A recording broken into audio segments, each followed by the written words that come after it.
2016, a story occurred that shocked everyone with its cruelty. A young woman was stalked by her ex-boyfriend who became increasingly dangerous with each passing day. At one point, she even had to turn to the police, but what happened next shocked all of Great Britain. Today, we will tell you about what happened to Alice Ruggles. Alice Ruggles was born on December 24, 1991, exactly one day before Christmas. Her parents, Sue Hills and Clive Ruggles, already had 2 children, and later another boy was born in the family. They lived in the tiny English village of Torlangton, located in Lake Tyshire County. The family was very close-knit, and the older children always took care of Alice and her younger brother. In the local school, the girl started attending a drama club and quickly fell in love with acting. She participated in many theatrical productions, and all her teachers noted her natural talent.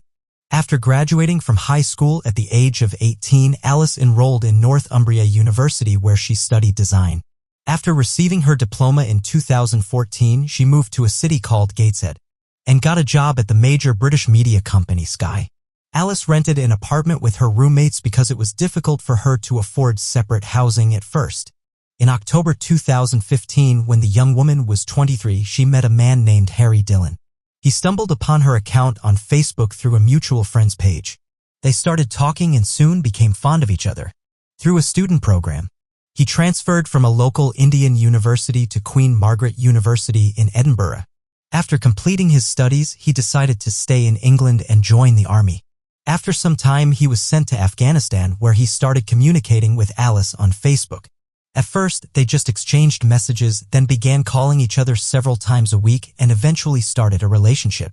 They eagerly awaited the moment when Harry would return to Great Britain to finally meet. When it happened, they went on several dates, and Harry made a good impression on Alice. They had a great time, and the mutual attraction between them only grew stronger. However, after a few weeks, they had to separate again. Harry had to go back to Afghanistan for 2 more months, after which they planned to continue the relationship. The couple continued to communicate online until Harry finally returned to England in April. He lived in a military base in Edinburgh, which was almost 200 kilometers away from the city where Alice lived, but Harry tried to visit her whenever he could.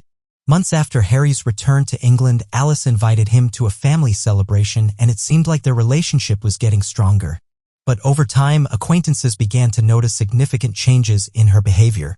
Previously, she was always cheerful, sociable, and positive, but something was changing in her every day. Before we continue, I have a small request for you. We've created a new channel where we upload content related to old, historical ruins and interesting events. So, if you're interested, kindly subscribe to my channel, Decoverize, for daily interesting videos and show some love in the comments. I'll read every one of your comments. The link is in the description. Alice became withdrawn, depressed, and stopped spending time with friends. She even stopped communicating with them in social media, and no one could understand what was happening to her. She had a fight with her apartment neighbors. She packed her things and moved to her colleague's apartment. Alice's family and friends began to suspect that her new boyfriend Harry was the cause of these significant changes. At first, she was reluctant to share her relationship problems, but it became impossible to hide them over time. It turned out that Harry was not the kind and caring man he was in the first months after they met. The longer their relationship lasted, the more he tried to control every aspect of Alice's life. Harry was against her hanging out with friends or talking to other men, even if they were her old acquaintances or work colleagues. He began to monitor her social media conversations and constantly accused her of wanting to cheat on him. Every time she talked to friends or planned to go out with them, Harry would throw a tantrum. But what was even more interesting, Harry began openly cheating on Alice, meeting women from Tinder for one-night stands without any commitment. After that, he often talked about these women to Alice to make her jealous. It even got to the point where one of these women wrote to Alice on social media in August. At that moment, the young woman decided to break up with Harry, but he didn't want to let her go. He bombarded Alice with messages and calls, trying to get her back by any means necessary. At first, he said that he loved her, cried on the phone, and promised to change for the better. Then he began openly manipulating the young woman, promising to take his own life and blaming her for everything. It even got to direct threats. It turned out that Harry had secretly taken pictures of Alice while she was changing clothes, and he threatened to post these pictures on the internet if she didn't come back to him. In the end, Alice decided to simply ignore him, and then Harry changed tactics. He started calling her friends and relatives, asking them to reason with the young woman. Realizing that this also didn't work, he began writing her letters with poems about his love for her. However, soon he once again resorted to threats and blackmail. But Alice still didn't respond to these letters. Later it turned out that Harry had managed to hack her Facebook account and was monitoring her correspondence. From there he found out that since September Alice had started communicating with a man named Mike, who was an army officer and was in another country at the time. Harry was furious. He began writing to Mike that Alice was still in the with him and sleeping with him, and also wrote various nasty things about her. But by that time, Mike already knew about Harry and didn't pay any attention to his words. He continued his relationship with Alice, and it seemed that the young woman had managed to get out of this whole situation with Harry. She became sociable, cheerful, and happy again. But unfortunately, this didn't last long. On September 30th, Harry left her a voice message begging her to pick up the phone. Alice ignored him, and then he decided to go to her house. The man drove 2.5 hours from his military base to her apartment, but then he behaved quite strangely. First, he rang the doorbell and ran away. Alice was at home, but she didn't open the door because she didn't see anyone through the peephole. The situation repeated several times. Then, a few hours later, Harry climbed over the fence and approached the window of her bedroom. Alice lived on the first floor of a 2-story house with a fenced area. Harry knocked on the window and hid, leaving a box of candy and a bouquet on the windowsill. What happened greatly frightened Alice. She immediately understood that Harry was behind all of it. She briefly saw a man hiding outside her field of view, but that wasn't all. While hiding in her yard, Harry recorded several creepy voice messages, the content of which caused Alice real panic. One of them began with the words, "You said guys like me end up killing people." After these words, he began repeating multiple times that he didn't want to kill her. From his voice, Alice felt like he was primarily trying to convince himself of what he said. Finally, he wished her good night and left. All of this was already enough for Alice to contact the police. After what happened, she began to seriously fear for her life and didn't know how else to protect herself from Harry. The operator offered her 2 options for solving the problem. She could obtain a restraining order against Harry or ask the police to issue an official police information notice known in Great Britain as a PIN and allowed the police to arrest the man if he approached or contacted Alice. The young woman chose the latter option. The next day the police came to her, took a statement, and assured her that Harry would face the consequences if he bothered her again. After some time, the police called the military unit and informed the commanding officer about the measures taken against Harry. Interestingly, the police did not contact him personally, even by phone, let alone a personal visit, although they were obliged to do so by law. Learning that Alice had contacted the police, he became angry and wrote her another letter, along with a box of items that reminded him of her. In the letter, he said that because of her complaint, his phone, tablet, and laptop were taken away from him. He also promised not to bother her again. But Alice knew for sure he wouldn't just calm down like that. When she first contacted the police, they told her to call them immediately if Harry contacted her again. So she did. She told the operator about the letter and the box of items, but he didn't know what action to take in this case. Moreover, he asked Alice herself what actions she expected from them. In the end, he promised her that another officer would call her back. Of course, this response from the police shocked Alice, and she had no idea what to do next. Several hours later, an officer did call her back and listened to her entire story. He then asked if she wanted the police to arrest Harry, and here Alice made a fatal mistake. She felt sorry for him and answered negatively. However, even if he had been arrested, Harry would not have received any punishment. He would have been held for some time in the station and released. After this, Alice realized that the police could not help her in the situation that had arisen, so she was left to rely only on herself. On October 12th, 5 days after she went to the police, Alice remained depressed and frightened. She hoped to distract herself from these troubling thoughts over the weekend. Mike was supposed to come see her, and they planned to spend the next few days together. That evening, Alice returned home from work and her neighbor was not home. She began to prepare for bed while chatting with Mike about their upcoming meeting, but she did not know that Harry had been standing in the courtyard of her building and watching her. Taking advantage of the fact that Alice had left the window slightly open, he climbed into her bedroom and went to the kitchen where he took a knife and went to the bathroom where Alice was. The events that followed unfolded rapidly.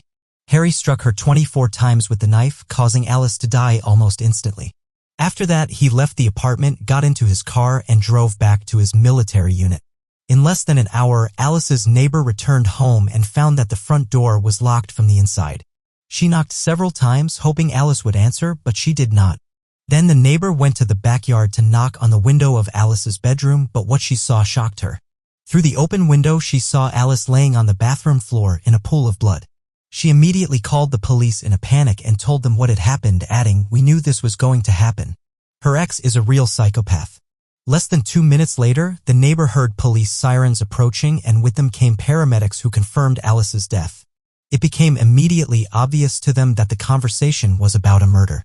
In connection with the fact that the neighbor named Harry Dillon as a potential killer, the police immediately began to search for him. After running the numbers of his car, they found that the man had driven from Edinburgh to Newcastle that day. His car appeared on several surveillance cameras. Just a few hours later, the police arrived at the military base and arrested Harry. They took him to the station and began to interrogate him. The man admitted that he had gone to see Alice but denied any involvement in the murder. According to him, he came to talk to her, and she allegedly came out onto the street and hit him in the face during the conversation. After that, Harry allegedly got into his car and drove back to the base, but detectives quickly found out that his story had nothing to do with reality. From the surveillance cameras, they learned that Harry had arrived at Alice's house even before she returned from work. He parked his car and waited. But that's not all. And found that while Harry was sitting in the car, he was messaging with a random girl on Tinder and arranging to meet her that same night. Detectives also found bloodstains on the steering wheel of Harry's car, and analysis showed that this blood belonged to Alice. Moreover, the man stole her phone and took it with him, which is why the geolocation of the device completely matched the movements of the killer that day, to bring charges of murder and send the case to court. However, the first hearing took place only almost a year later in April 2017. Harry's lawyers realized that with such a set of evidence against her client, they needed to come up with a new story. As a result, the man claimed that he had actually come to Alice's house to collect his things, but they had an argument, and then Alice allegedly took a knife and attacked him, accidentally inflicting 24 wounds on herself. After that, he watched her die and even heard her last words. She allegedly said that she hated her family. Of course, this delusional story was not taken seriously. Moreover, during the court hearings, another gruesome fact emerged. Before the murder, Harry had visited Alice's house several times, sneaked into the backyard, and took pictures. According to the prosecution, he carefully planned the murder in advance. 11 days later, the court handed down a guilty verdict, life imprisonment with the possibility of applying for parole in 22 years. During the reading of the verdict, the judge noted that Harry showed no remorse or compassion. Instead, he was focused only on inventing the most plausible story. Another horrific detail from Harry's past came to light during the trial. 3 years before these events, his ex-girlfriend obtained a restraining order against him because he was stalking her in the same way he would later stalk Alice, but the police simply did not know about it. After the murder, society and the media harshly criticized the police, accusing them of failing to protect Alice from a dangerous psychopath, letting the case go unchecked. Later, 2 officers were disciplined. The army also came under fire. The public was outraged that such an unbalanced and dangerous person was allowed to join. In addition, no action was taken against Harry when the pin was issued against him. Sometime later, Alice's family launched a foundation named in her honor.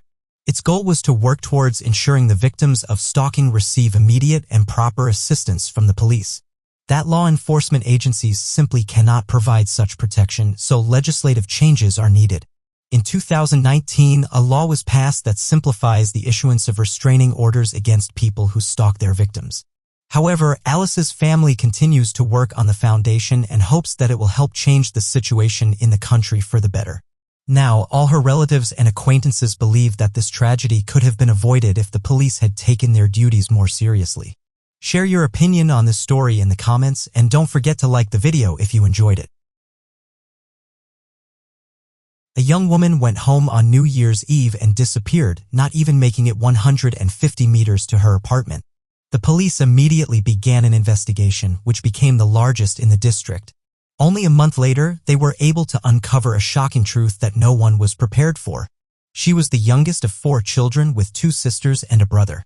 They all lived together in a city called Hall. From a young age, Rachel was interested in music and dance, particularly ballet. She excelled in school and went on to attend a local college to study information technology. Later, she changed her focus and decided to pursue her passion for dance. While in college, Rachel met a guy named Mark. The two soon started dating. After some time, they decided to move in together and rented an apartment in a quiet residential area. The residential complex was just a kilometer away from Rachel's parents' home, so she would often visit them.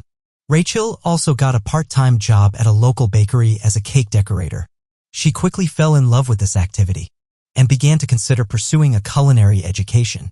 In December 2002, when Rachel was 21, she and her boyfriend decided to get 2 kittens. Rachel took care of them, devoting most of her free time to them. Rachel and Mark made sure not to leave the kittens alone for too long, so they always tried to plan their activities so that one of them was at home and looking after the animals. As a result, they had already planned how they would celebrate New Year's Eve. Mark was supposed to go to his parents' house and come back home by night, while Rachel planned to go to a bar with her brother and celebrate New Year's Eve there. After that, she was supposed to return with her brother to her parents' house and spend the night there. On the evening of December 31st, Rachel met up with her brother and they went to a bar. Some mutual friends joined them at the bar and the group celebrated the new year.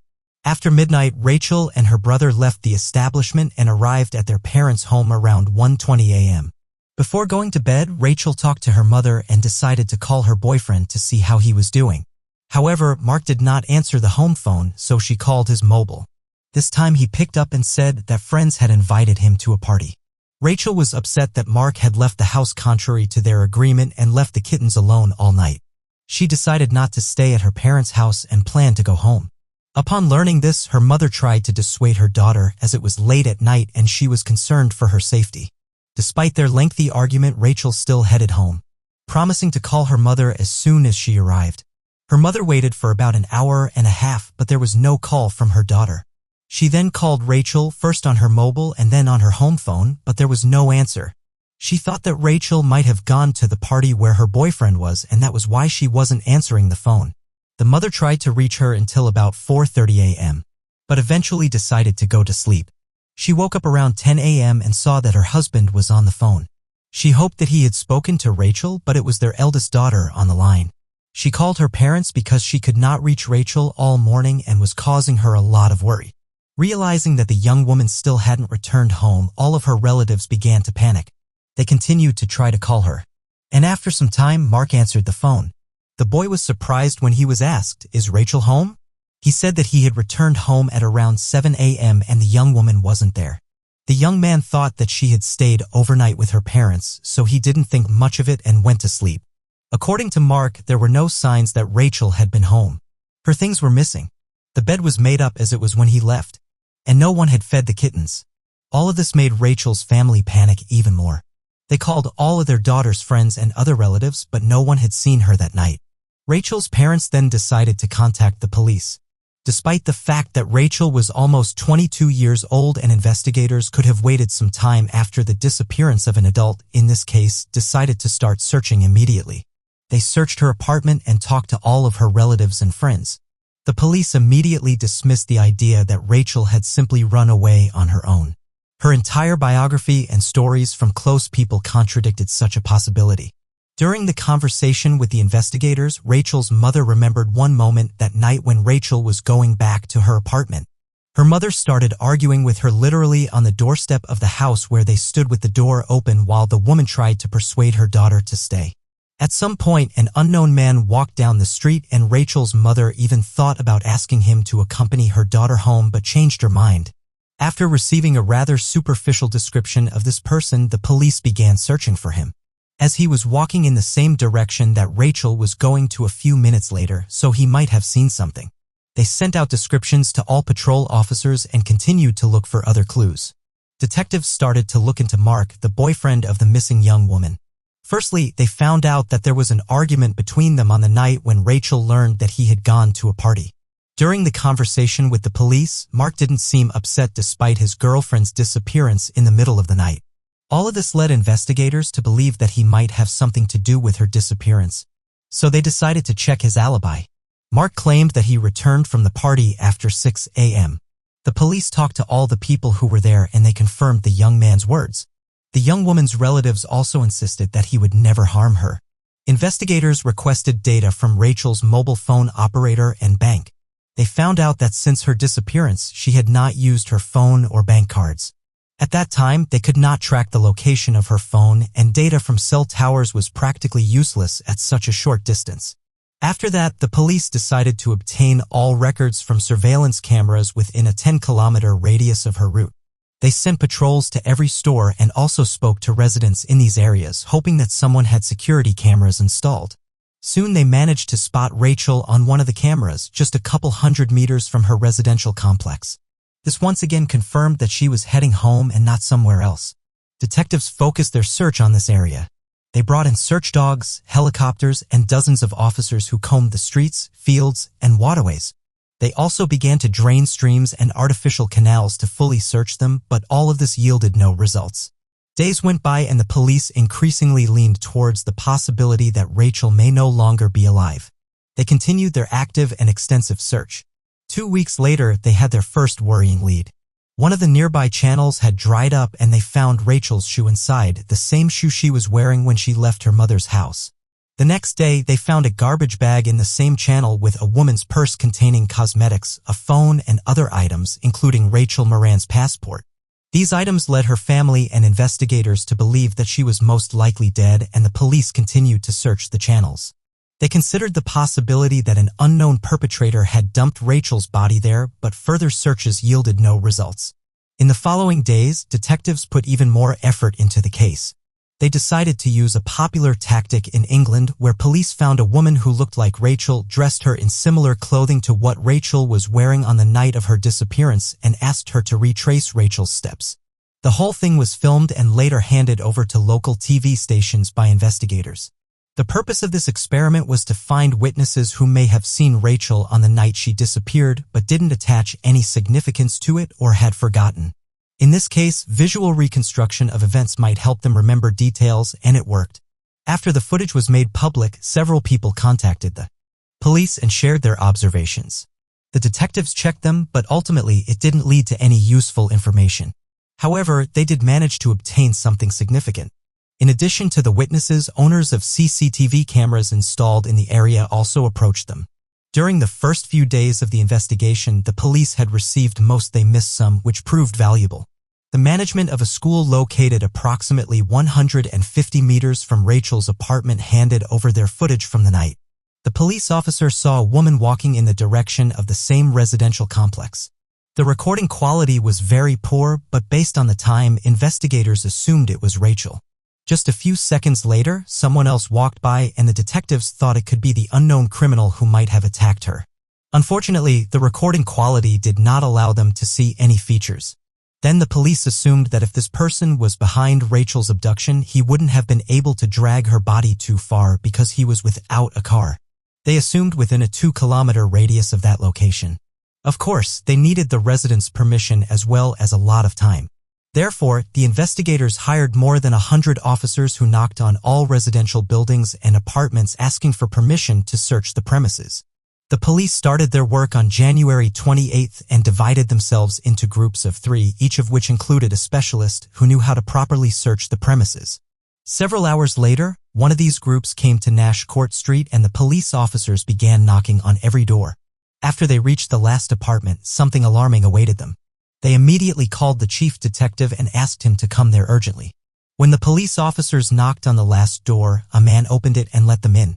The officers searched the premises but didn't notice anything suspicious.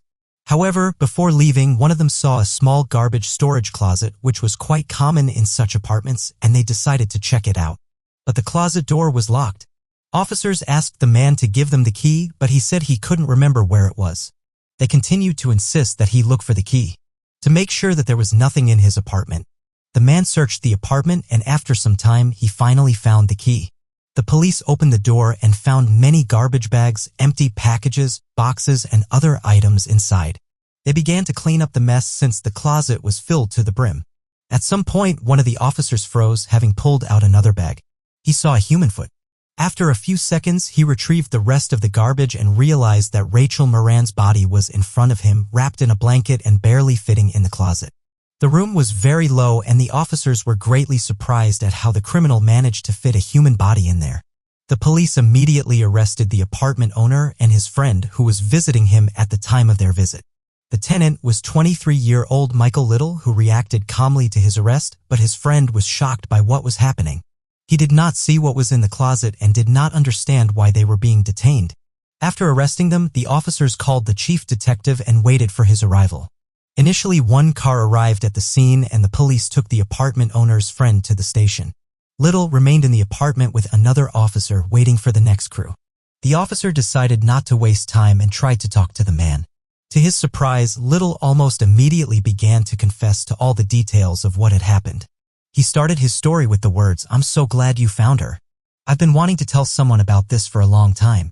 He told the officer the chronology of events that led to the young woman's death, but the officer considered this version to be questionable. According to Little, on New Year's Eve, he noticed Rachel on the street. He approached and spoke to her, inviting her to his apartment, and the young woman agreed and they went to his place. There they drank little, after which a quarrel broke out between them. Little did not specify the reason, but only said that he left for another room. Returning to the kitchen, he saw that Rachel was standing with her back to him. The man approached her and noticed that the young woman was holding a knife in her hand, and the next second she turned to him and cut his hand.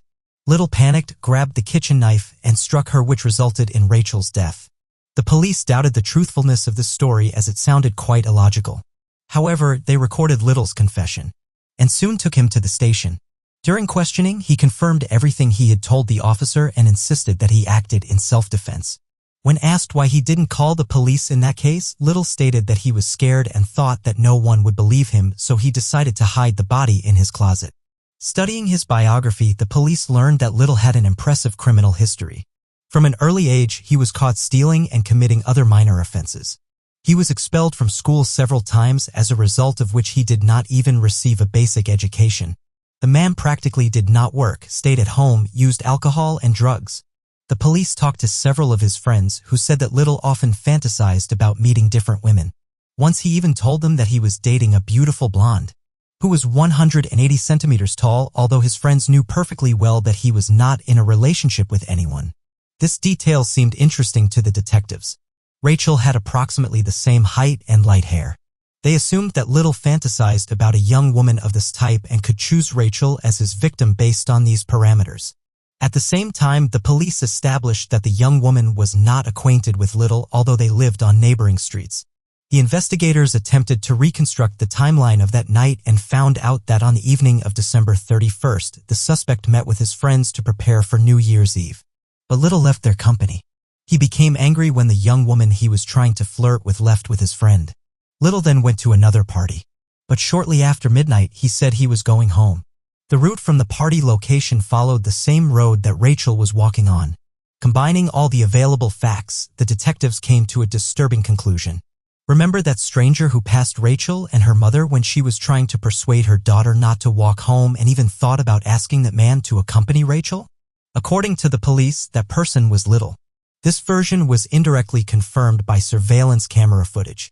Detectives reviewed the recordings where Rachel was first recorded. About 3 minutes before that moment, a man who looked like Little walked along the same road. But on the second recording, everything changed. Rachel was captured by another camera. An unknown man was already walking behind her. If it was Little, he would have had to stop somewhere and wait for the young woman to pass, after which he began to pursue her. This version of events contradicted the man's own account, but even more contradictions arose after medical experts presented the reports on the victim's body. They found 27 stab wounds inflicted with tremendous force, and Rachel had no defensive wounds, despite Little's claim of struggling with her. In addition, some of the blows were delivered to the young woman's back, and as for the suspect himself, no cuts were found on his hands. All these facts unequivocally indicated that his story did not match reality. Based on all the available data, the detectives arrived at a more plausible version. That night, Little was angry because he was rejected at the first party. As he passed by Rachel's mother's house, he overheard part of their conversation and understood that Rachel was going home alone. Rachel also fit the type of woman that Little fantasized about, and he decided to either attack her or try to talk to her. Moving forward, he left the main road and waited for Rachel to pass by, then began to follow her. The situation could have developed in two scenarios, or tried to flirt with her. In the second case, Rachel would likely have ignored him and walked away. Firstly, she had a boyfriend. Secondly, she wouldn't have gone to the home of a stranger who approached her on the street in the middle of the night. And thirdly, Rachel was very concerned about her kittens. When she found out that her boyfriend had left them all night, she couldn't think of anything else and tried to get home as quickly as possible. That he attacked the young woman when she was as close to his house as possible and dragged her into his apartment. Soon the forensic experts found evidence of this. There were traces of dirt on the back of Rachel's legs, indicating that she had been dragged on the ground. Forensic experts also established that the young woman was not killed in the kitchen, but in the hallway. That's where most of the bloodstains were found, which the perpetrator tried to wash off. In connection with this, the police suggested that Little killed her immediately after they were in the apartment. Nevertheless, the medical experts found that the victim had been subjected to violence and Little's DNA was found on her body.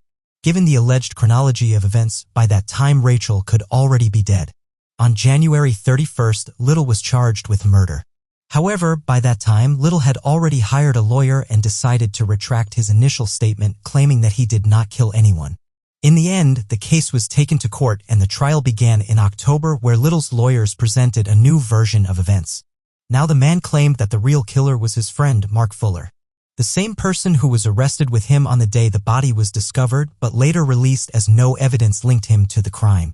Little claimed that he returned to the house closer to morning and saw his friend and Rachel there.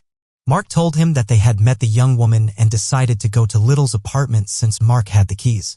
They all drank together, after which Rachel went with Little to the bedroom and had intimate contact with him. Soon after that, a furious Mark burst into the room. He had feelings for the young woman and went into a rage upon learning about their relationship. He grabbed a knife and inflicted numerous blows on Rachel, then threatened Little. He demanded that Little help him clean up the blood and never tell anyone about what had happened. Otherwise, he threatened to kill not only him but also his loved ones. As you can guess, nobody believed this story. It contradicted not only the evidence but also common sense. Everything pointed to Little being the killer, and there was not a single piece of evidence implicating his friend. The trial ended quickly because the defense was unable to present any evidence refuting their client's guilt. As a result, Little was found guilty of murder and sentenced to life in prison, with the possibility of parole in 25 years, meaning he could be released at the age of 58 if his request is approved. Rachel's murder was a strong blow to all of her relatives, but her older sister suffered the most. The young woman had diabetes, and the illness had a significant impact on her health in the wake of the stress she endured. After a prolonged struggle, she passed away in 2010. And her family blames Little for everything, so this criminal's actions led to 2 deaths. Feel free to share your opinion in the comments, and don't forget to like this video and subscribe. A young woman who worked at a jewelry store disappeared without a trace during her lunch break. When investigators began to unravel this mystery, they were only able to find a few unusual clues and witnesses. Only several decades later, the truth finally became known, and it was a big surprise for the detectives. Linda Reed was born in 1962 in the Australian city of Gold Coast. She grew up in a loving family, was a cheerful and energetic child, and had many friends. In her school years, Linda met a guy named Robert. The couple began dating, and at 19 years old, the young woman married him. They dreamed of creating a large and friendly family as well as building the house of their dreams. The newlyweds started working on this almost immediately after the wedding. They bought a plot of land and began saving a significant portion of their income for construction. In order to have the house ready as soon as possible, the couple decided not to spend money on rent and lived in a trailer on Robert's parents' backyard. Linda got a job as a salesperson at a jewelry store located in a large shopping center. She immediately liked this job, found common ground with the team, and the decent income allowed her to save up for her dream home even faster. December 1983 was a tense month as there was a frenzy in the store due to the approaching holidays. Linda, who was 21 years old at the time, had to work in an intensified mode. December 13th was no exception. Linda worked diligently, and only at 12 p.m. that she had the opportunity to take a break. Usually she had lunch in the same shopping center and returned earlier than the allotted time, but on that day it didn't happen. Linda's colleagues were very surprised that she did not return from her break at the appointed time, as the young woman had never been late before. The workday went on, and Linda still did not show up. Everything looked as if she had simply decided to leave her shift without informing her colleagues, but they doubted that the young woman could do such a thing as she approached her job with the utmost responsibility. Her husband was also surprised when Linda did not return home after her shift. He waited for some time and then contacted her colleagues. They told the man that his wife did not return from her break, and Robert started to seriously worry. He went to the shopping center and started walking around in search of Linda. After that, he visited several other places that the young woman regularly frequented, but she was nowhere to be found. With each passing minute of searching, he became increasingly concerned that something bad had happened to Linda. So, by 7 p.m. that evening, the man decided to call the police. The operator told him that a report of a missing adult would only be accepted after 24 hours had passed since the disappearance. Linda's mother also tried to contact them, but received the same response. In the end, the relatives had to wait until the next day before the report was accepted. The police began investigating and tried to find out what Linda was doing during her break. They learned that the young woman went shopping for New Year's presents in several stores located in the same building. After that, she visited her bank branch and received a check to pay bills. The last person to see her was the shopping center security guard who noticed Linda leaving the parking lot in her car. The police could not find any other information. The young woman's relatives had no idea why Linda left in the middle of her shift and, most importantly, where she was headed. The police sent out alerts for the young woman and her car and began keeping an eye on Robert. According to statistics, husbands are more likely to commit crimes against their wives, but in this case, Robert had a reliable alibi. No other suspects were found, and according to everyone who knew Linda, she never had enemies and was generally a very positive person. As investigators tried to find new leads, several days had passed since Linda's disappearance. On the third day, the police received a report about an abandoned car that matched the description of the young woman's car. It was located in a suburban area, 20 kilometers from the shopping center. Arriving at the scene, the police realized that it was indeed Linda's car. The vehicle was parked on the side of the road next to bushes. In the 1980s, this area was almost undeveloped, with most of it covered in bushes and trees. Inside the car, the police found Christmas presents that Linda had bought before her disappearance. The doors were unlocked, and the ignition key was inside. In the salon, the police found an unusual clue. An empty menthol cigarette pack was lying next to the front passenger seat. Linda and Robert never smoked, so investigators came to the most obvious conclusion. The pack could belong to the kidnapper. The police immediately began to search for evidence, and soon they made a sad discovery. About 40 meters from the car in the stream bed of a small creek, they found Linda's body. Her hands were tied with a bikini and eyeglass cord. The victim's relatives said that she never owned either of these items. Medical experts determined that the cause of death was asphyxiation and the young woman was also subjected to violence. But at that time, specialists could not extract a DNA sample from the criminal. Thus, the investigators presented an approximate chronology of events.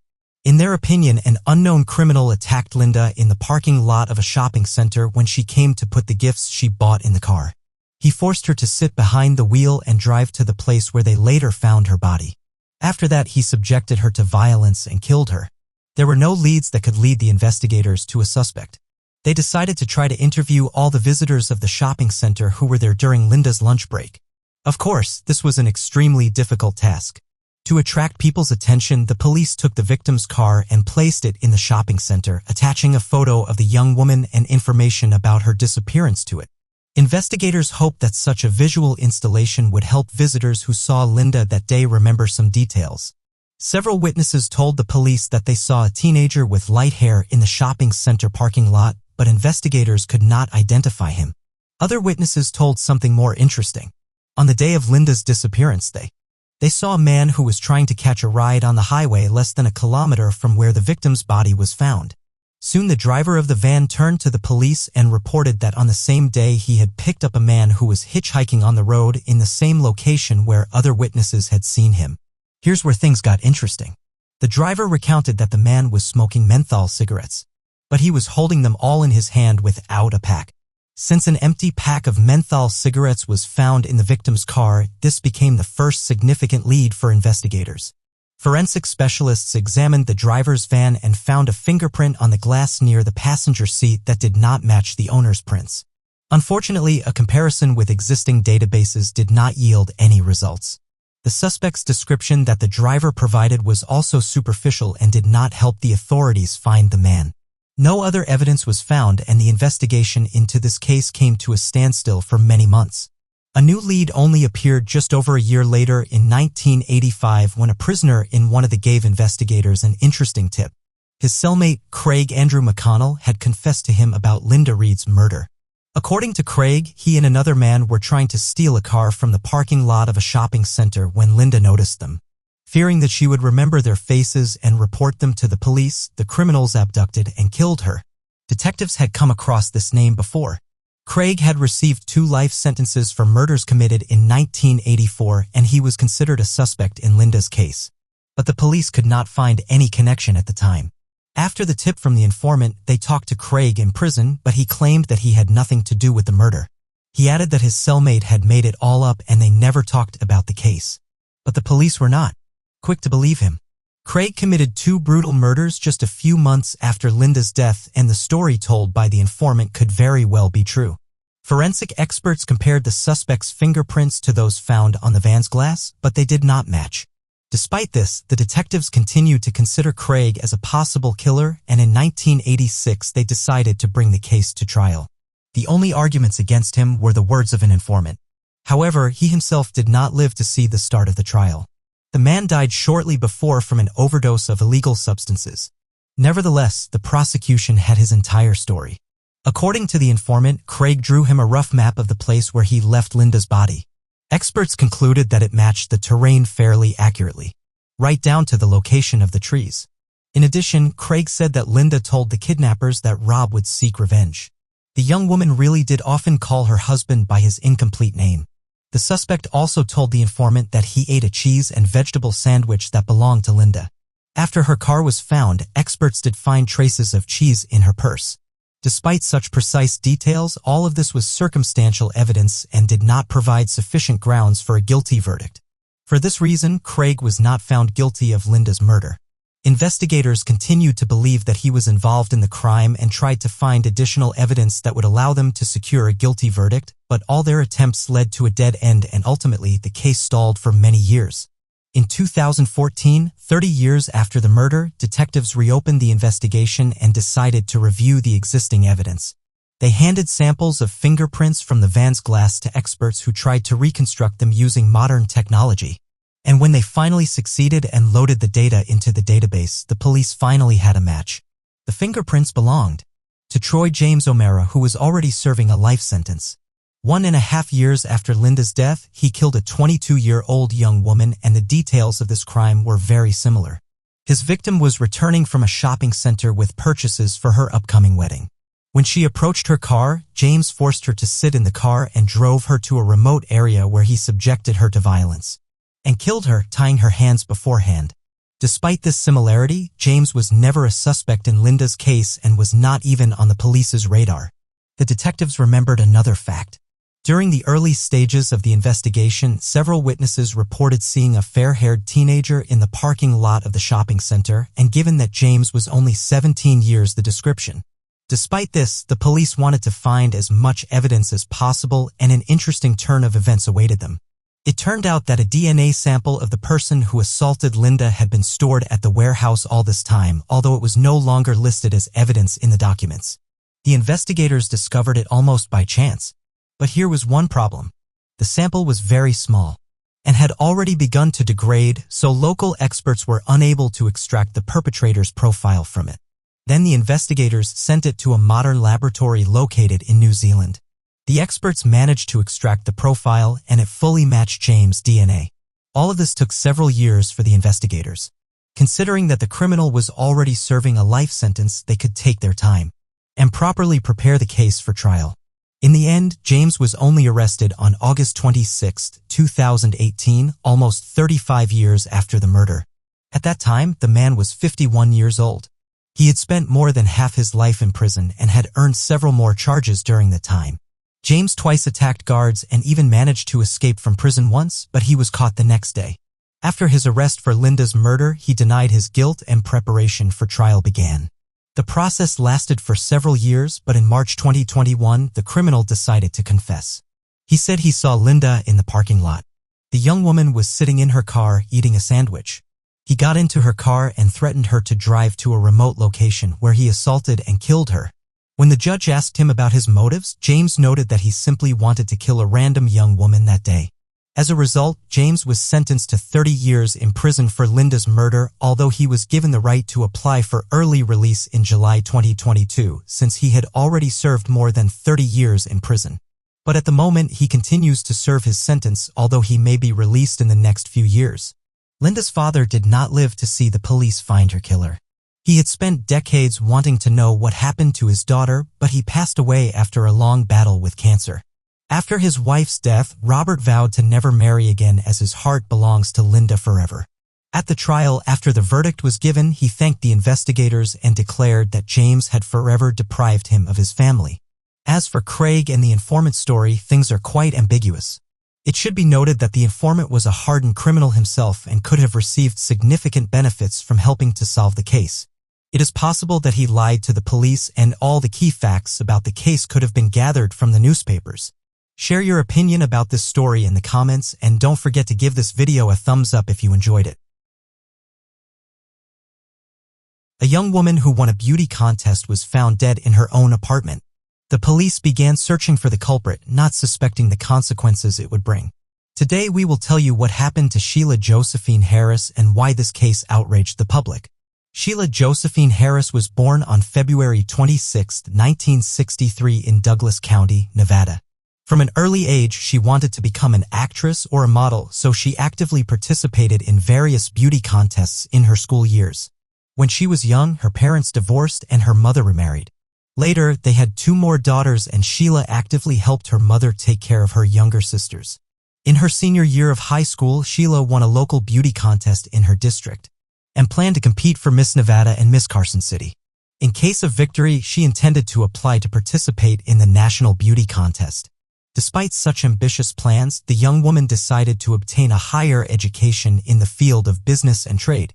After graduating from high school at the age of 18, Sheila moved to Carson City and enrolled in She rented an apartment and took a part-time job at a supermarket to cover her living expenses.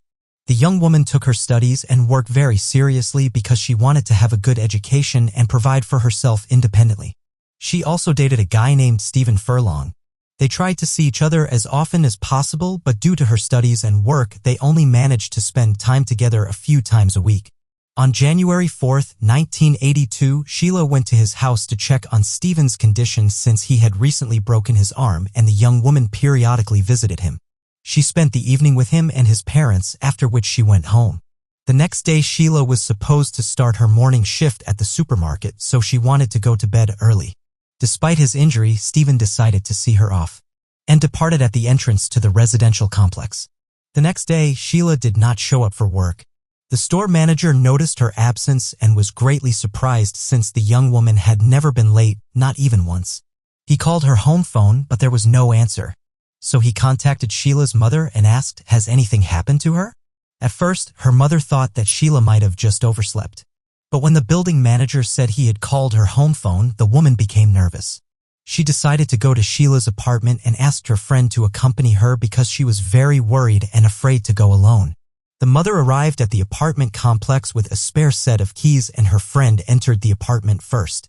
There she was met with a horrifying sight that made her scream. Sheila lay in bed without signs of life. There was blood around her and bruises were visible all over her neck.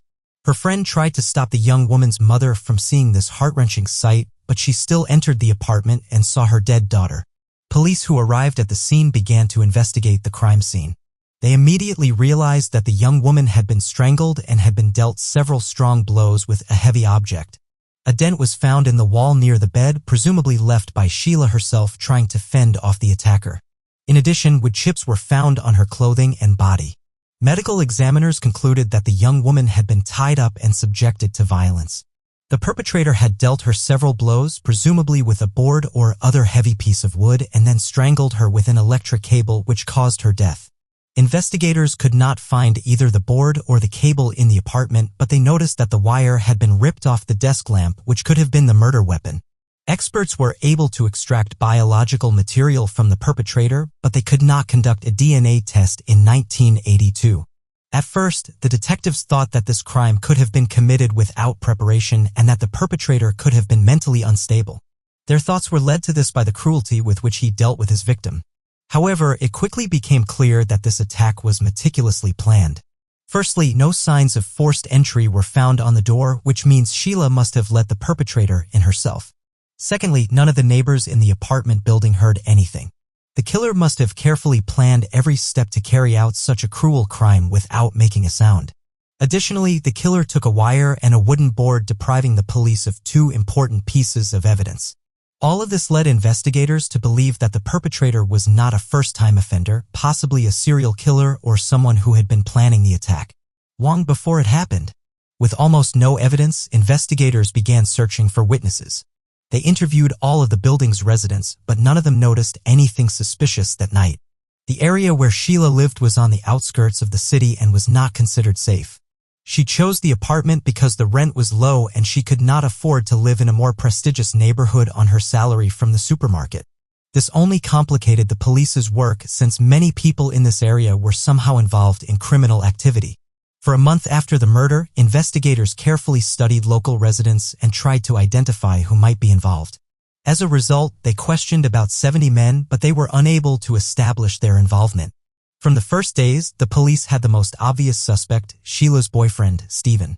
Statistics show that it is often people close to the victim who commit such crimes, and Stephen might have been the last person to see Sheila before the murder. He said he accompanied her to the entrance, but detectives were not quick to believe him. The young man did not have an alibi for the rest of that day and could not prove that he did not enter Sheila's apartment. During the investigation, another problem arose. Local media learned the detectives were considering Stephen as a suspect. Journalists quickly discovered that the young man's family had close ties to the police. His brother was the sheriff of Carson City, and his father held the same position before retiring. As a result, newspapers began to speculate on the topic of whether the police were covering up the young woman's killer. That Stephen was behind the crime and his brother and father were using their position and connections to cover it up. This led to people protesting, sending angry letters to Stephen and his family, and even threatening violence. The residents of Carson City demanded that the teenager be immediately arrested, and some even called for the death penalty. The situation was further complicated by the fact that just a few days after Stephen's murder, he was arrested for being drunk in public. Nevertheless, investigators tried to determine if the boy had a motive for committing such a crime. After speaking with Sheila's friends, they concluded that the couple had never had any serious problems and that the young woman had never complained of aggression from Stephen. In addition, the victim suffered serious injuries that required the killer exert significant effort, and Stephen had a broken arm at the time, making it almost impossible for him to do this. As a result, the detectives began to lean towards the belief in the boy's innocence, but it was too late. Under pressure from the public, threats, and constant accusations, Stephen took his own life before he could be definitively cleared of suspicion. After this, the police had only one candidate for the role of the murderer, a gardener and handyman named David Winfield Mitchell, who was assigned to the residential complex where Sheila lived. There was no direct evidence against him, but several indirect factors made investigators suspicious. Firstly, the man could enter any apartment in the complex to do some repair work. Secondly, shortly after the murder, he resigned and left in an unknown direction. The police tried to find him, but he seemed to have disappeared. When suspicions began to mount against Mitchell, detectives re-interviewed residents of the complex and other employees. They tried to find out if anyone had noticed any strange or suspicious behavior from the Mitchell couldn't take his eyes off pretty young women when they passed by. He silently watched them until they were out of sight. Several tenants found this strange, and investigators increasingly believed that he was the one who killed Sheila. A man was declared wanted, but over the next several years investigators failed to obtain any leads on his whereabouts. Meanwhile, they found a hair in the victim's apartment that could have belonged to Mitchell. He was originally from the small island state of Trinidad and Tobago, and experts were able to determine that the hair found matched his ethnicity. DNA analysis was still unavailable in those days, so they couldn't determine a 100% match with Mitchell's DNA. In 1986, 4 years after the murder, the police finally received a lead on the man's whereabouts. He was living outside the state and was soon arrested. During questioning, Mitchell denied his guilt, and the detectives had only one card, a hair that presumably belonged to him. The suspect himself claimed that he had cleaned the apartment a month before Sheila moved in, which should explain where his hair came from. Investigators continued to believe that he was the one who killed the young woman, but they had no serious evidence. They understood that this case had zero chances in court, so they decided to release Mitchell. No judge would have found him guilty based solely on one hair, which could indeed have been left there during cleaning. Since then, there have been no developments in this case. Investigators were convinced that it was Mitchell who was the killer. So they didn't really try to find other suspects, but they couldn't prove the man's guilt, so the investigation was practically frozen. It was only in 1999, 13 years later, that the case was reopened. Sheila's mother heard about how new DNA analysis technologies could help solve such crimes and contacted the detective in charge of the case. The woman convinced him to send the killer's biological material to the laboratory and request a comparison with Mitchell's blood, which had been given after the questioning in 1986. After a long wait, the investigators finally received the long-awaited results. The semen sample from the victim's body matched David Mitchell's DNA completely. Experts also confirmed that it was his voice that was found in the victim's apartment. Thus, the police obtained 100% confirmation of his guilt. They faced another problem. Mitchell had left the USA for his home country where he got a job as a security guard in a government institution. Now investigators had to obtain his extradition, which was quite problematic. They had to go through all the bureaucratic red tape and prove to the government of Trinidad and Tobago that it was Mitchell who committed the murder. This process took several years, and federal authorities and the state government engaged in dialogue with the other state for the next 7 years until 2006, when a decision was finally made to extradite him. The suspect was brought to Carson City, and soon one of the most high-profile trials in the state's history began. Firstly, DNA analysis was not as actively used in those days as it is now, and this technology still raised some doubts in society. Secondly, journalists paid a lot of attention to the fact that the victim's friend, Stephen, had taken his own life because of accusations against him. And now the court had to decide whether David was the real killer or whether the entire town had wrongly believed Stephen was guilty. Mitchell's lawyer used these doubts in his strategy and insisted that Stephen was the real killer and DNA analysis could be mistaken. The prosecution's side refuted these arguments, citing compelling evidence that DNA testing in modern conditions has extremely low chances of error. Moreover, they had another indirect argument. On the day of the murder, Stephen had a cast on his hand. Firstly, the young man was unlikely to have been able to inflict all these injuries on the victim using one hand. Secondly, particles of the cast would undoubtedly have been found at the crime scene, but there were none. But these were not the only arguments of the prosecution's side. During the trial, they revealed information that had not been publicly available before. It turned out that Mitchell had already been convicted of 5 episodes of violence against women. In the late 1960s, when the suspect lived in New York, he was sentenced to 10 years in prison for attacking 3 young women in their homes. Mitchell broke into their home, tied women with an electric cable, and subjected them to violence. After his release from prison, he moved to California, where in 1979 he broke into the house of 2 sisters. There he attempted to assault them, but the young women managed to fend him off. They contacted the police, and 9 months later, Mitchell was arrested. Here, the most interesting part began. Despite his previous sentence, the man received only 3 years in prison, of which he served 1.5 and was released on parole.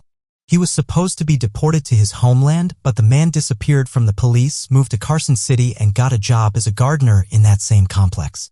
All these facts outraged not only Sheila's family, but also the public. If the system had not allowed him to get out so early, the young woman would most likely be alive. The same goes for the management of the residential complex, which without knowing it, hired a serial rapist who fled from the police. The work of investigators also raised questions after Sheila's murder. They had no idea about Mitchell's criminal history. According to the prosecution's version, on the evening of Sheila's murder, David knocked on her door and said that he needed to do some repair work. He should have had a board with him, which he used to stun the victim. Then Mitchell committed all these atrocities with her and left the scene, taking the board and the electric cable with him. As a result, it took the jury only 30 minutes to unanimously find David guilty of the young woman's murder. He was sentenced to life imprisonment without the possibility of parole, but his lawyer tried to get more lenient conditions. He pointed out that for 25 years after the murder, Mitchell had reformed, lived an honest life, and had not harmed anyone. Fortunately, the court rejected these demands and left the original sentence in force. At the time we began his prison term, David was 63 years old. He spent most of his life on the loose, and now he only has to spend the rest of his days behind bars. Sheila's mother thanked the court for not giving this monster the opportunity to walk free. She stated that if he had not been released early in the early 1980s, her daughter would be alive now. In all the story, there remained one question that haunted investigators. How many more victims could Mitchell have had? All his known crimes are undoubtedly serial in nature, so the criminal could have attacked other women.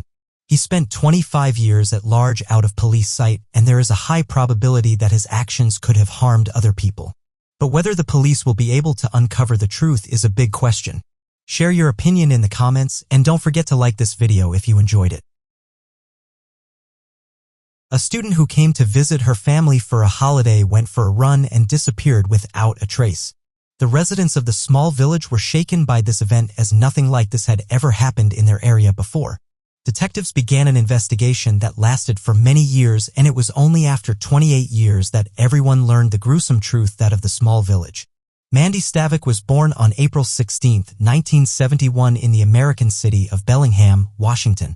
She grew up in a large family with loving parents, 2 brothers and a sister. Soon after Mandy's birth, her parents decided to move to a town called Palmer, Alaska. This place was known for its picturesque nature, safety, and the unity of its few thousand residents.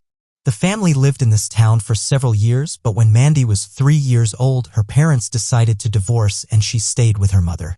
Nevertheless, she continued to see her father almost every day. A year later, a terrible tragedy struck their family. Mandy's 17-year-old brother went on a hunting trip and disappeared. The police later found his body, which had almost 20 bullet wounds. Despite all the investigators' efforts to solve the case, they could not find any suspects. For Mandy's family, this event was a real shock, but she continued to grow up joyful and active. She excelled academically, participated in many sports, and played various musical instruments. When Mandy was 12 years old, her mother decided to move back to Washington, to a small village called Acme, whose population at that time was less than 300 people, and all the residents knew each other well. There were practically no serious crimes in this place, and the woman decided that she and her 3 children would be better off there. Mandy enrolled in the local school, quickly made friends, continued to play sports, joined the school music group, and was a good friend, and became a cheerleader. In addition, she loved the local nature and enjoyed going for runs towards the picturesque river. When Mandy was 17 years old, another tragedy struck her family. After the divorce, her father stayed in Palmer and started a new family, having several children, and in 1988, Mandy's stepbrother drowned in a river. It was another blow for her and reminded her of her older brother's death. After graduating from high school, Mandy enrolled in Central Washington University in 1989, which was 3 hours away from her home. She wanted to become a pilot and strove to get straight A's. She lived in a dormitory, but whenever she had the chance, she visited her family, spent Thanksgiving with her relatives, and planned to stay there for a few more days. On November 24th, the day after the holiday, Mandy decided to go for a run. Usually, her mother accompanied her and rode her bike next to her, but this time she stayed home because her sister had come to visit her briefly. So, Mandy set off alone, taking the family's German Shepherd with, and ran along the road to the river, after which she turned around and ran back, totaling about 5 kilometers. Usually the run took less than an hour, but this time Mandy was clearly delayed. When her brother returned home, he was surprised that Mandy was still not back. He was visiting a friend whose house was located along the road.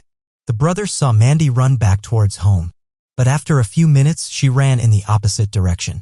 He thought she had decided to do another lap, but even considering that, she should have returned home much earlier than him. As time passed, Mandy's relatives began to worry seriously about her. In addition to the fact that she had never run for so long before, she had plans for the evening. Before heading home for the holiday, she invited her dorm mate, who came with her. They were planning to go to a neighboring town that day to meet with friends. 2 hours later, something happened that made the whole family worry even more. Their German Shepherd returned home without Mandy, which was extremely strange. The mother of a young woman who had already lost a child once decided to immediately contact the police. And despite Mandy being 18 years old, the sheriff agreed to start the search right after the woman's call. Meanwhile, the mother began calling literally every resident of the village and asking if they had seen her daughter upon hearing that Mandy had disappeared. Many of them went out into the street and quickly organized their own search together with the young woman's relatives. They walked along the route she had run several times, but she was not found. Meanwhile, the police began questioning people close to Mandy. They learned that the young woman had a boyfriend named Rick whom she'd been dating since high school. The young woman's mother also said that the couple had broken up and gotten back together again. The investigators spoke with him but found no reason to suspect the young man.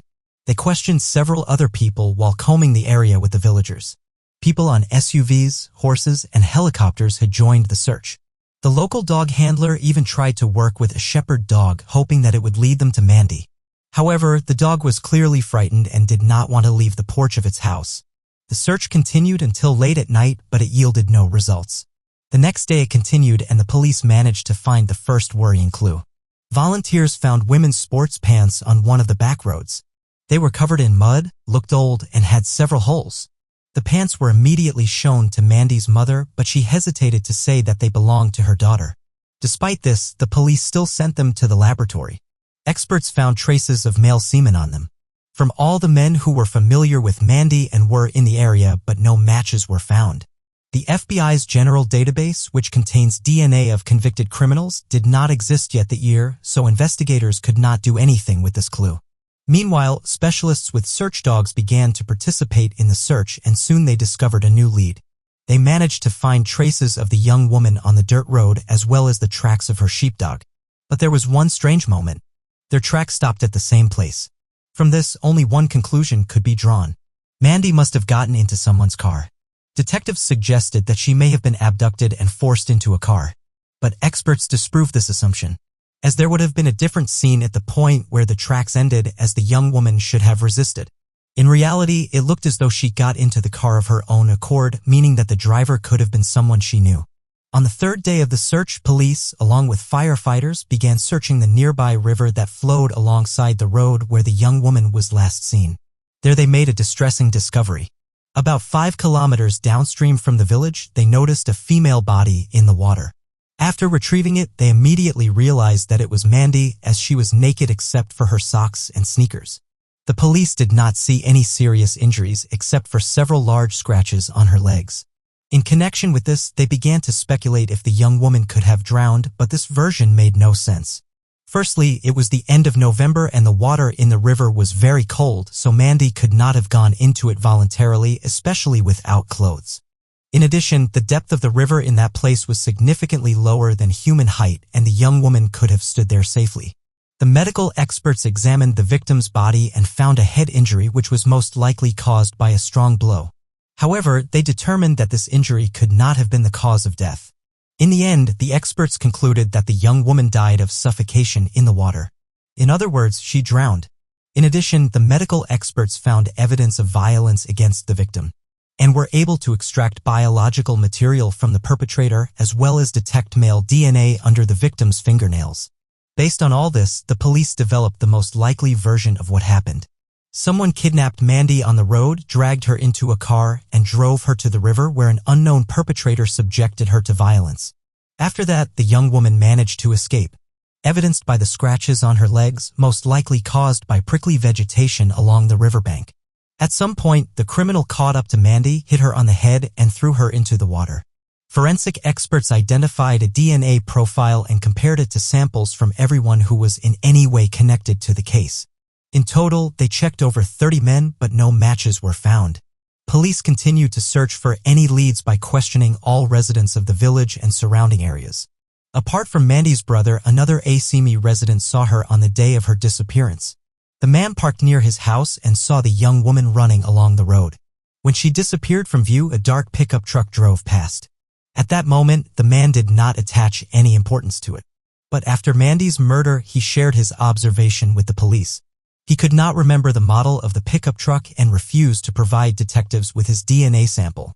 This behavior seemed suspicious and they obtained a court order to compel the man to give his DNA. However, it did not match the sample found on the victim's body. The murder received active media coverage. Police received several thousand tips. Unfortunately, they all led to dead ends. And as a result, the investigation dragged on for years. Detectives were unable to identify any serious suspects, although they continued to actively consider various candidates. At some point, investigators speculated that an unknown serial killer known as the Green River Killer might be behind the crime. He was suspected of killing dozens of young women and he often dumped their bodies in rivers. However, no evidence in favor of this version was found. Even when the killer was caught and his identity became known, investigators could not link him to Mandy's murder. Due to the lack of evidence and new suspects, the investigation of this case periodically, detectives retrieved it from the archives, trying to find some fresh ideas, but it did not produce any results. In 2009, 20 years after Mandy's death, a new detective from the local police department reopened the investigation. Given that no new evidence had emerged over the past 2 decades, he decided to take a different approach.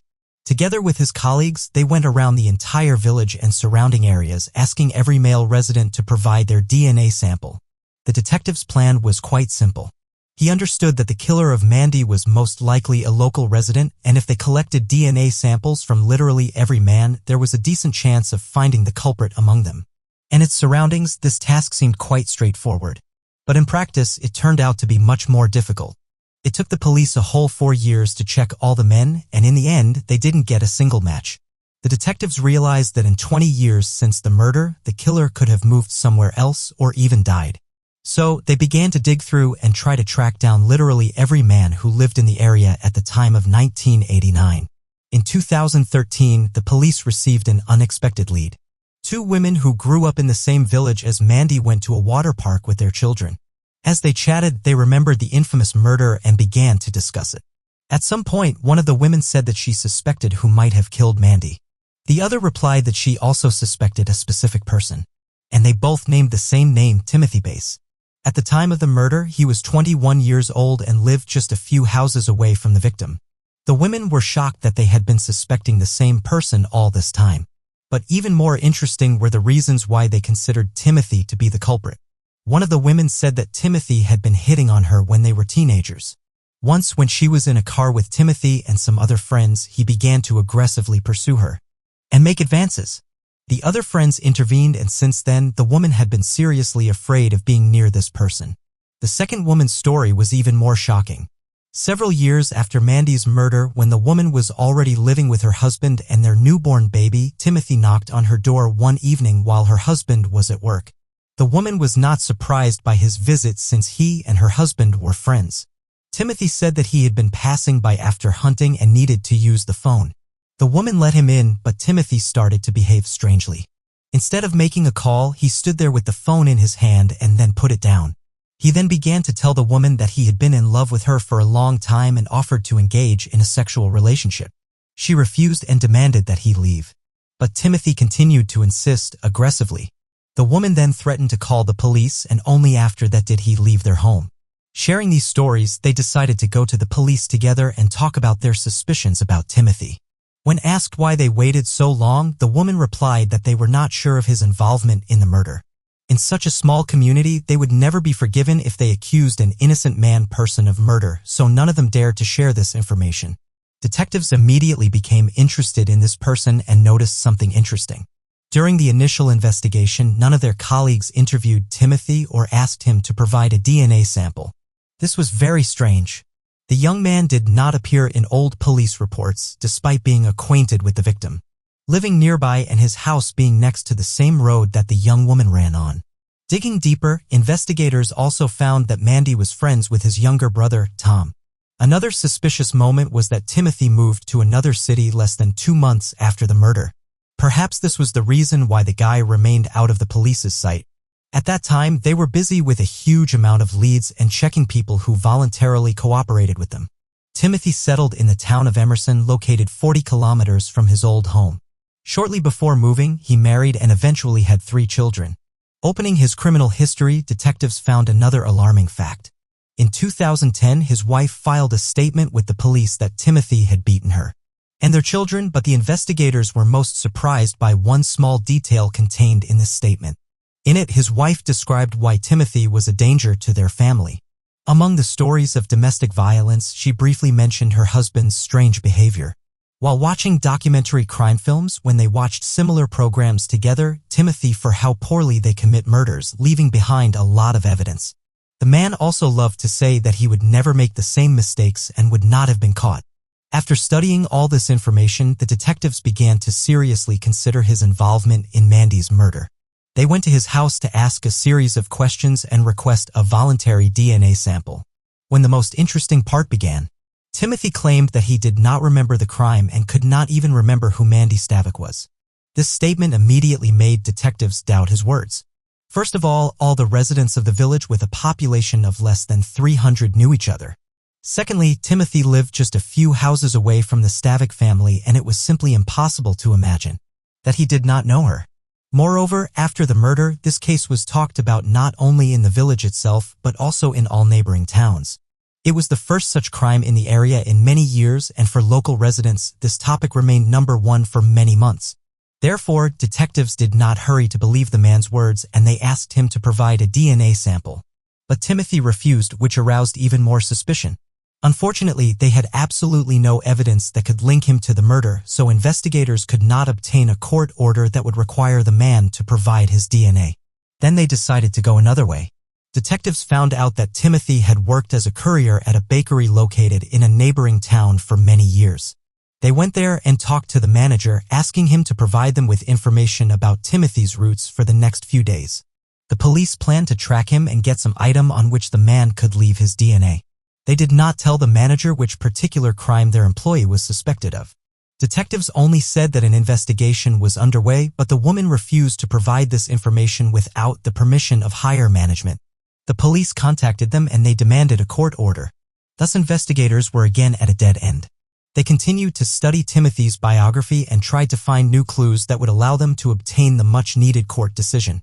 But all their attempts led to nothing, and the case was stalled for several more years. In 2015, the police came to his house again, asked a few questions, and requested a DNA sample, but he refused again. It continued until 2017 when something unexpected happened. A woman named Kim Wagner, who was a manager at the bakery, went to a bar with her husband and friends, all of whom used to live in Acme and were around the same age as Mandy when she was murdered. At some point, they started talking about the case, which had haunted the locals for decades. Suddenly, one of the friends mentioned Timothy Bass, who lived near the victim's home, and it dawned on Kim when the police came to her workplace and asked for information about his whereabouts. She didn't even think it could be related to Mandy Stavik's murder. And then Kim started thinking that her colleague was the killer. This thought stayed with her for a long time. At some point, detectives came to her workplace again, hoping that she had changed her position since their previous conversation, and their hope was justified. Kim invited the investigators to her office and asked directly, do they suspect Timothy of killing Mandy? The police were surprised but did not deny it, and then the woman provided them with all the necessary information and interesting observations about her colleague. She had known the man for many years and always found him strange. When one of her friends mentioned that Bass lived near Mandy's home during those years, she began to seriously consider his involvement in the case. So she decided to help the investigators. The detective started following Timothy and new difficulties emerged. He always wore gloves at work, which prevented experts from taking a DNA sample from objects he touched. The man also did not smoke, so the police could not even obtain a cigarette but with his saliva. Bass did not even have a workplace in the bakery since he worked exclusively on delivering products. In addition, another strange fact complicated the investigators' task. Timothy never threw away his garbage at work. He stored it in his van and took it home. The detectives immediately realized that such behavior could not be a coincidence. Apparently, Timothy understood that the police suspected him of Mandy's murder and started making sure that they did not get any items with his DNA. But in the end, the detectives were lucky to find out that they couldn't obtain the suspect's biological material. Kim offered to help. Laws work in such a way that police officers are not allowed to ask third parties to obtain evidence for them. In such a case, the evidence will not be admissible in court even if the suspect's guilt is obvious. However, if any person voluntarily hands over evidence to the investigators, they have the right to accept and use it. Thus, Kim offered to obtain some DNA samples from Bass, and the detectives waited. The suspect was very careful, and it took the woman a long time to achieve her goal. Only after 3 months did she see the man drink Coke from a plastic cup and then throw it away in the trash with the can. Kim waited until Timothy left, took both pieces of evidence, and handed them over to the police. They immediately sent the can with the count to the laboratory, and the experts extracted a DNA profile from them. It fully matched the biological material found on Mandy's body. Having finally obtained the long-awaited evidence, the police immediately went after the man and arrested him. 28 years after the murder, the suspect was finally charged. During the interrogation, Timothy denied his guilt until the investigators told him about the DNA sample match. Hearing this, the man immediately changed his story and said that he and Mandy had a secret affair. They supposedly started dating many months before her murder and had to hide their relationship from everyone because she had a boyfriend. According to Timothy, on the day of her death, Mandy came to his house during her jog. They had an intimate encounter and she left. He added that his father was at home at the time, but it was impossible to use him as a witness since he had passed away long ago. The detectives did not believe this story for a second. In their opinion, Timothy made up the whole story about the secret affair just to explain the presence of his DNA on the victim's body. Moreover, as proof of his words, he referred to his deceased father who could not refute this information. Investigators talked to Mandy's relatives and friends and they all expressed complete confidence that the young woman would never date Timothy. He was very strange, avoided communication with other people, and spent most of his time alone. The detectives decided to speak with Timothy's wife. Despite the fact that the woman had filed statements against her husband and lived separately, they were still married. Here, the police were waiting for another interesting turn. The woman suddenly said that on the day of Mandy's murder, she was with Timothy at his house and he was there all day. The detectives did not believe her story, but her words created possible difficulties for the court. On the other hand, they contradicted Timothy's version, according to which Mandy came to his house on the day of the murder and had an intimate relationship with him. The trial began in May 2019. Timothy's lawyer continued to insist that his client was innocent and that his DNA got on the victim's body as a result of a consensual intimate contact. The prosecution, however, insisted that there was no evidence to support this version. Timothy never called Mandy, never wrote her notes or letters, and no one among the witnesses saw them together. It was much more likely that Bass had a one-sided crush on the young woman and was even obsessed with her. Investigators found out that the guy started attending all the sports matches when Mandy joined the school team. Before that, he had absolutely no interest in sports. In addition, his windows overlooked the road where the young woman was running and he could watch her during her runs. He decided to talk to her and caught up with her. Perhaps the guy started to harass Mandy, but the young woman resisted, or he persuaded her to get into his car on some pretext. Later, Bass took her to a deserted place, subjected her to violence, and then the young woman managed to escape. The guy caught up with her near the riverbank, hit her on the head with some object, and threw her body into the water. Timothy's wife testified as a witness in court who, by that time, had already divorced him, and this time she surprised everyone again. Instead of sticking to her original story, the woman told a new one. According to her, she did not remember that she was at Timothy's house on the day of the murder. The woman added that Bass had forced her to lie to the police during the first interrogation. He could go to jail. At that time, she seriously feared that her husband might harm her or her children, so she agreed to lie to the police. This deprived the suspect of his only alibi, but the court heard even more interesting details. Tom's younger brother told that after Timothy was asked for a DNA sample, he started to get very anxious about it. When Tom asked him what was going on, his brother told him the same story about a secret affair with the victim. Timothy also asked him to tell the police that he had also had a sexual relationship with Mandy, but Tom refused to lie. Even Timothy's own mother testified against him when she visited him in jail, and he passed her a note asking her to lie to the police that they had gone to the store together on the day of the murder to buy Christmas gifts. But she refused to lie. In the note, Timothy also asked her to testify against his own father and try to convince investigators that he was the real killer. After all this, the defendant's lawyer tried to convince the jurors that Timothy's DNA sample had been obtained illegally. He insisted that the police had asked a civilian to obtain the man's biological material outside the rules. However, Kim Wagner refuted these claims and said that she had offered her help to the police.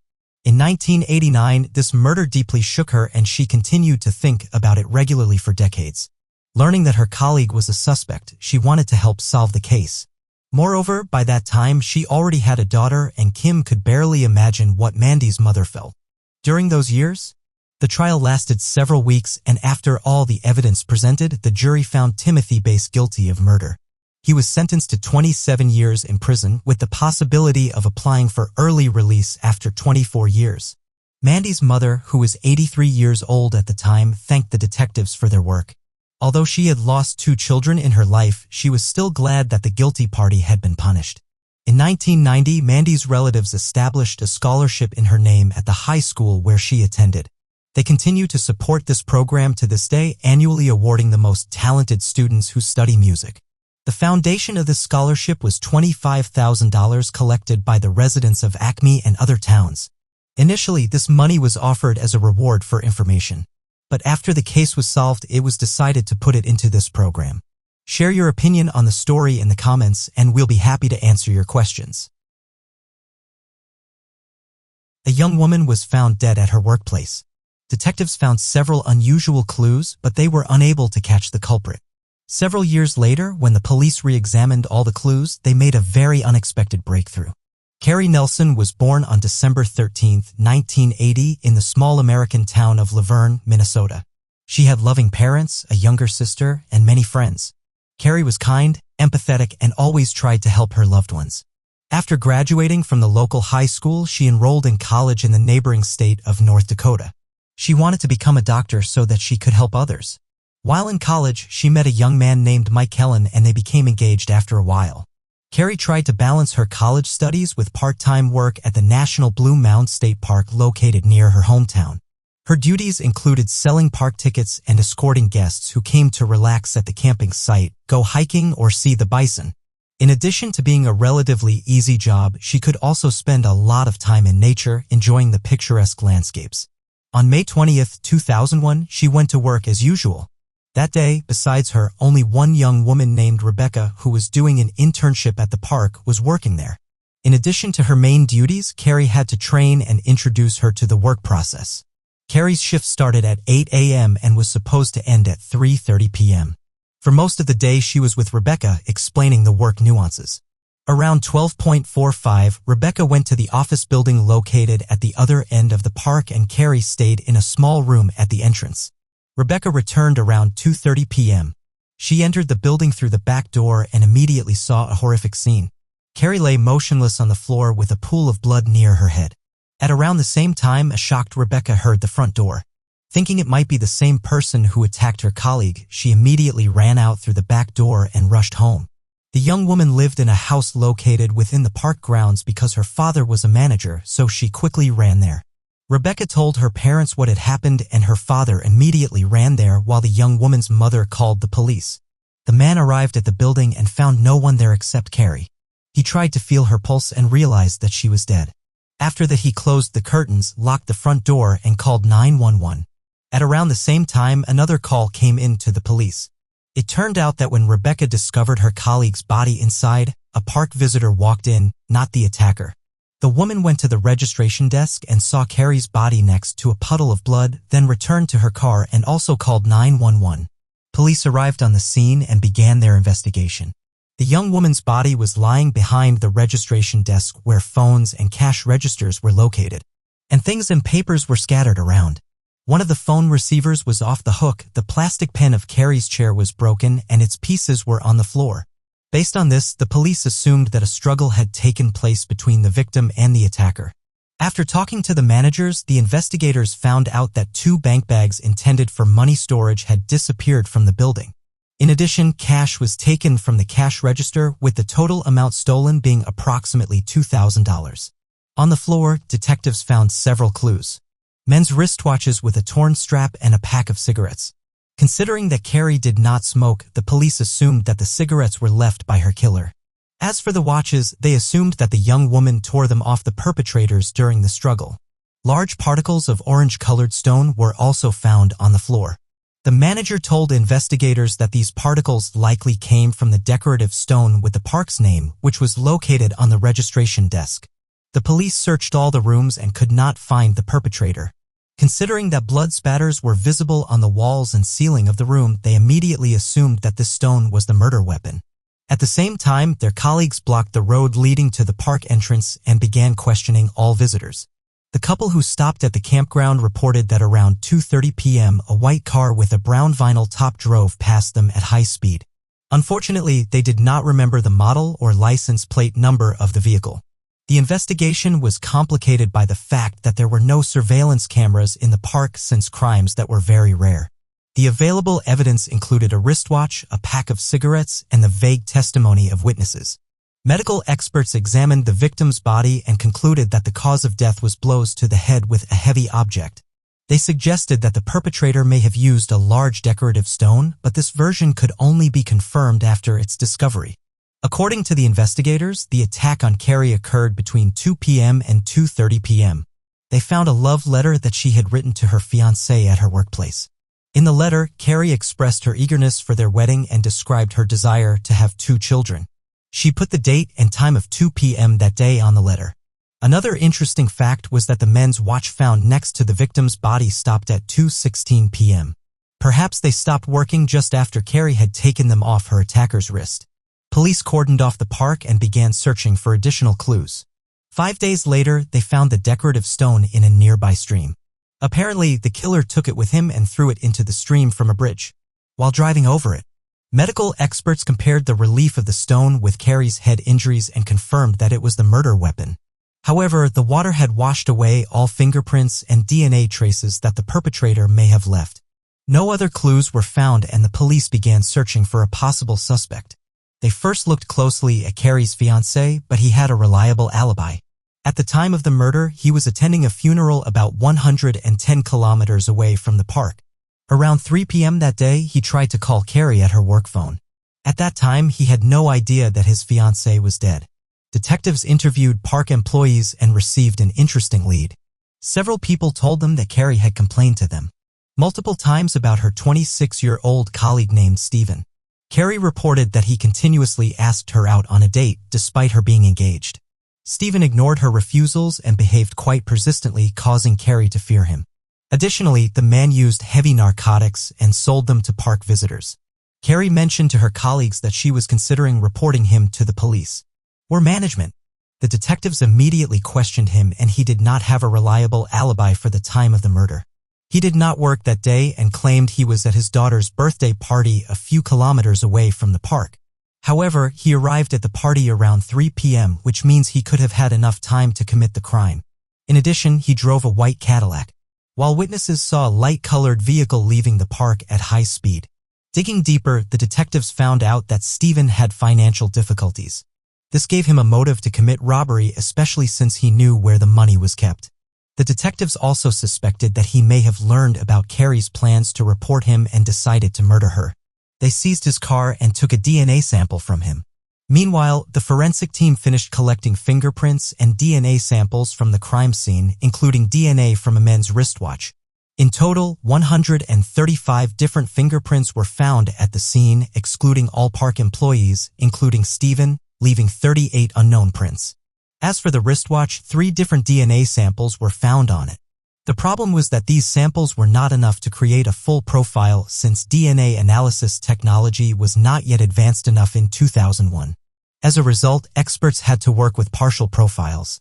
They tried to add them to databases, but the results were inconclusive. The system showed them 19 possible matches, and during the investigation, the police confirmed that none of these people were related to the murder. However, the experts were able to directly compare the obtained samples with other DNA. They determined that one of the samples belonged to Carrie and the other 2 did not match any of the park employees, including Stephen. Detectives did not rush to rule him out as he had a motive and opportunity to commit the crime. But there was no evidence against him. No other leads were found and the case remained unsolved for months. A year after the murder, a prisoner serving time in the local jail came forward to the police.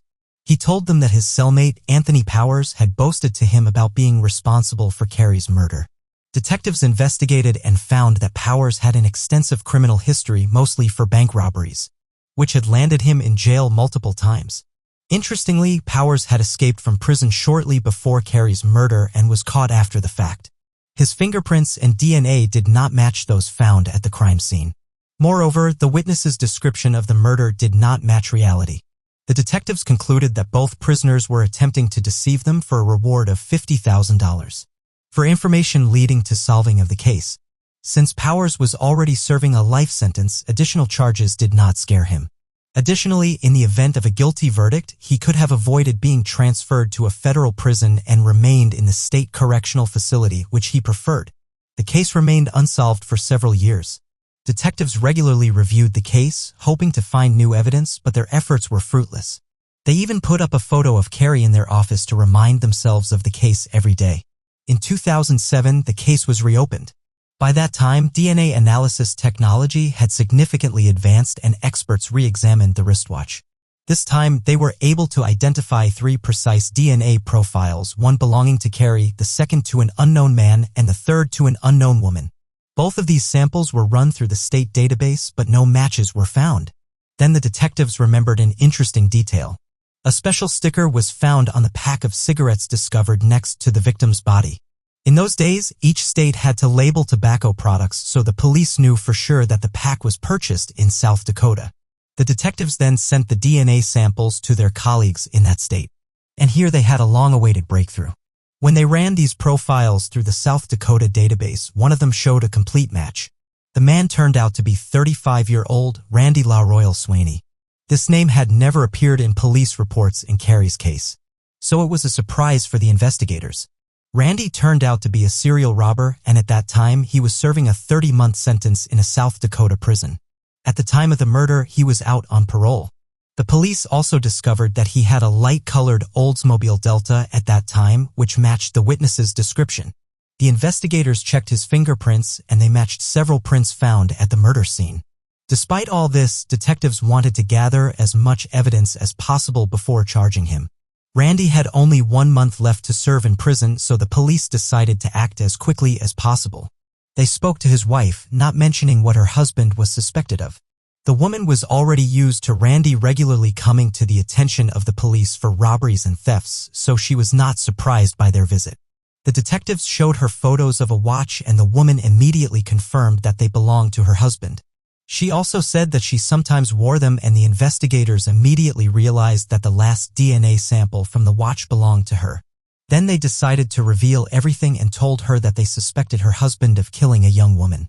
The woman burst into tears, but the police quickly realized that she was primarily scared for herself. Learning that her DNA might be on the watch, she thought that she too would be accused of the murder. On April 19th, detectives came to visit Randy in prison and attempted to speak with him without specifying what he was being suspected of. However, Randy refused to talk without a lawyer present. After the unsuccessful interrogation, Randy called his wife. As all prison calls are recorded, the police were able to listen in. The woman was angry and asked, "What did he do?" She revealed the detectives were investigating him for a murder that occurred in Blue Mound State Park and was more worried about her DNA being found on a watch. At times, she began to cry and scream that she didn't want to go to jail for a crime she had nothing to do with. Randy, on the other hand, repeated that he knew nothing about it. The woman actively cooperated with the police, providing her DNA samples and allowing them to search their home. She also gave them several photos of Randy, one of which showed him sitting behind the wheel of a white car similar to the one witnesses saw. In another photo, the man's watch was visible and was fastened to the 4th class, just like the watch found at the crime scene. Additionally, his wife confirmed that Randy smoked the same brand of cigarettes that were found near the body. All of this was enough to take the case to trial. Randy was charged on May 8, 2007, 1 day before his release. He was immediately transferred to a prison in Minnesota, and the prosecution began preparing for the trial. According to their version of events, Randy initially chose the park building as an easy target for robbery. There were no cameras or guards, but there was cash. When he entered, Carrie may have been in another room. Seeing that nobody was there, Randy began stealing money from the cash register, but the young woman returned and caught him in the act. A struggle ensued, and the man may have used threats to make her open the safe. Afterward, he took a decade of stone and struck her more than 5 times because he feared leaving a witness alive. Even his relatives, including his wife, testified against him in court. They all said that Randy regularly committed thefts, used to ban substances, and had serious gambling problems which constantly put him in debt. His former cellmate told how Randy mentioned leaving his watch at the crime scene. Another cellmate claimed that after the police came to interrogate Randy in jail, he said, "This time they got me. I'm looking at life." Randy's lawyers insisted that he had nothing to do with the murder. According to their version, Randy lost his watch sometime before the incident and the real killer found it. However, this version conflicted with the results of DNA analysis. There were 3 samples of genetic material on the watch: Randy's, his wife's, and Carrie's. Randy claimed that on that day he went fishing near a town about 150 kilometers away from the park. However, since he supposedly was there alone, no one could confirm his alibi. He also said that he had been in the park only once, long before the murder. He admitted that he left his fingerprints there at that time. There was another discrepancy. One of Randy's fingerprints was found on a leaflet that was made only 4 days before the murder. All defense arguments had no weight and contradicted real evidence. And Randy's lawyers tried to blame someone else.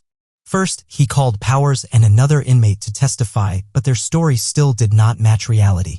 Then he began to harass the victim's fiancée, constantly hinting that he could be the real killer. The trial lasted until August 15, 2008. After 6 hours of deliberation, the jury found Randy guilty. He was sentenced to life in prison without the possibility of parole. After that, he continued to insist on his innocence and filed multiple appeals, but they were all rejected. From the beginning, all his defense was built on absurd versions that contradicted DNA analysis and other evidence, so there are no chances for his case to ever be reconsidered. Share your opinion about this story in the comments and don't forget to like this video.